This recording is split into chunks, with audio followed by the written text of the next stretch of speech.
महाभारत की छाया। धर्म और अधर्म की गाथा भूमिका। महाभारत केवल एक युद्ध की कहानी नहीं है, बल्कि यह मानव हृदय की कमजोरियों, प्रेम, त्याग, प्रतिशोध और न्याय की अद्वितीय गाथा है। इसमें हर पात्र अपनी आस्था, स्वभाव और नियति के अनुरूप चलता है। यह कथा हमें सिखाती है कि अच्छाई और बुराई केवल बाहरी संघर्ष नहीं, बल्कि हमारे भीतर भी निरंतर लड़ती रहती है। इस कहानी को एक नई भावनात्मक दृष्टि से प्रस्तुत किया जा रहा है। अध्याय 1। हस्तिनापुर की दो पीढ़ियां। हस्तिनापुर का विशाल महल, जहां कभी भरत वंश की गूंज सुनाई देती थी, अब वहां कौरव और पांडवों की हंसी और प्रतिस्पर्धा की आवाजें थीं। धृतराष्ट्र अपने पुत्रों से अत्यधिक प्रेम करते थे, लेकिन उनकी अंतरात्मा कभी कभी कुंठा से घिर जाती थी।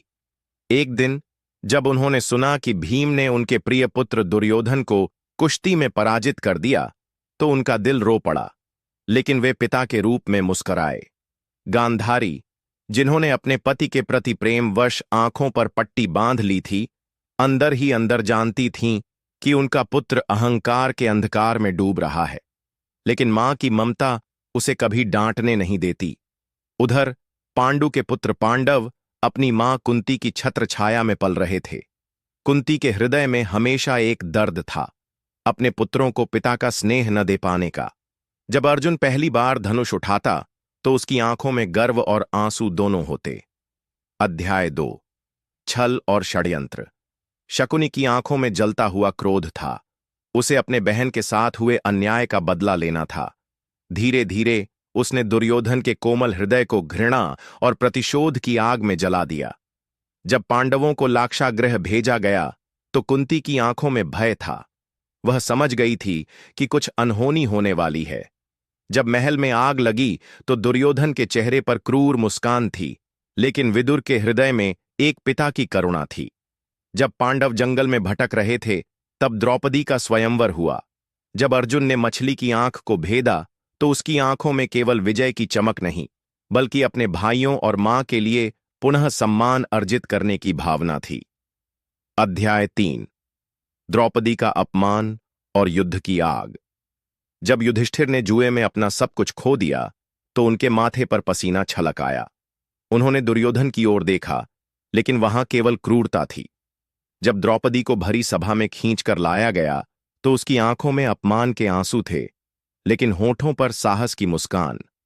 उसने भीष्म, द्रोण और सभी सभासदों को पुकारा, लेकिन किसी ने उसकी रक्षा नहीं की। जब दुशासन ने उसका चीर खींचा, तो उसने श्री कृष्ण को पुकारा। श्री कृष्ण, जो द्वारका में बैठे थे, उनके हृदय में दर्द की लहर दौड़ गई। वे तुरंत प्रकट हुए और द्रौपदी की लाज बचा ली। युधिष्ठिर की आंखों में पछतावा था। भीम के मन में प्रतिशोध की ज्वाला जल रही थी।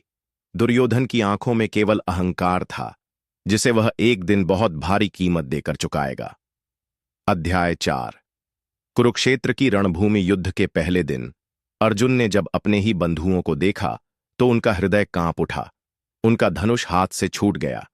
हे कृष्ण, मैं अपने ही परिवार का विनाश नहीं कर सकता, अर्जुन ने रोते हुए कहा। कृष्ण मुस्कुराए, लेकिन उनकी आंखों में भी करुणा थी। हे पार्थ, यह धर्मयुद्ध है। अधर्म को समाप्त करना ही तुम्हारा कर्तव्य है। युद्ध आरंभ हुआ। हर दिन कोई न कोई वीर गिरता। भीष्म, जो स्वयं इच्छा मृत्यु वाले थे, जब शरशैया पर गिरे, तो उनकी आंखों में गर्व और पीड़ा दोनों थीं। कर्ण, जो हमेशा दुर्योधन का सच्चा मित्र रहा, जब अर्जुन के हाथों मारा गया, तो कृष्ण की आंखें नम हो गईं। कर्ण की पूरी जिंदगी संघर्ष और त्याग में बीती थी, लेकिन नियति ने उसे हमेशा क्रूर परीक्षा दी। अंततः भीम ने दुर्योधन का वध किया। जब गदा दुर्योधन की जंघा पर पड़ी, तो पूरी धरती कांप उठी। दुर्योधन, जो हमेशा अभिमान में जीता था, पहली बार अपनी हार पर रोया। अध्याय 5। युद्ध का अंत और धृतराष्ट्र का शोक। हस्तिनापुर के महल में सन्नाटा था। धृतराष्ट्र ने अपने सारे पुत्रों को खो दिया था। जब संजय ने युद्ध का पूरा विवरण सुनाया, तो उनकी आंखों से आंसुओं की धारा बह निकली। मैंने अपने पुत्रों को नहीं खोया, मैंने अपने स्वयं के मोह और अधर्म को खोया है, धृतराष्ट्र ने कहा। गांधारी ने श्री कृष्ण को श्राप दिया, लेकिन उनकी आंखों में आंसू थे। हे माधव, तुमने यह युद्ध क्यों होने दिया? श्री कृष्ण मुस्कुराए, लेकिन उनके होठों पर एक दर्द भरी मुस्कान थी। माता, यह केवल मेरे कारण नहीं हुआ, यह कर्मों का परिणाम था। युधिष्ठिर ने हस्तिनापुर का सिंहासन ग्रहण किया, लेकिन उनके हृदय में शांति नहीं थी। वे सोचते रहे, क्या यह विजय थी या केवल एक और बलिदान? अंततः जब पांडवों ने स्वर्गारोहण किया, तब भी उनका मन शांत नहीं था। धर्मराज युधिष्ठिर के मन में अब भी प्रश्न था, क्या कोई युद्ध वास्तव में धर्मयुद्ध हो सकता है? उपसंहार। महाभारत केवल तलवारों की टकराहट की गाथा नहीं है, यह मनुष्य के भीतर की अच्छाई और बुराई की लड़ाई भी है। यह हमें सिखाता है कि अहंकार और अधर्म का अंत निश्चित है, लेकिन धर्म का मार्ग भी संघर्षों से भरा होता है। इस कथा में कोई पूर्णतः सही नहीं था, न ही कोई पूर्णतः गलत। हर पात्र एक भावना का प्रतीक था। युधिष्ठिर सत्य के, अर्जुन धर्म के, भीम शक्ति के, दुर्योधन अभिमान के और श्री कृष्ण नीति के। महाभारत की छाया आज भी हमारे समाज में विद्यमान है।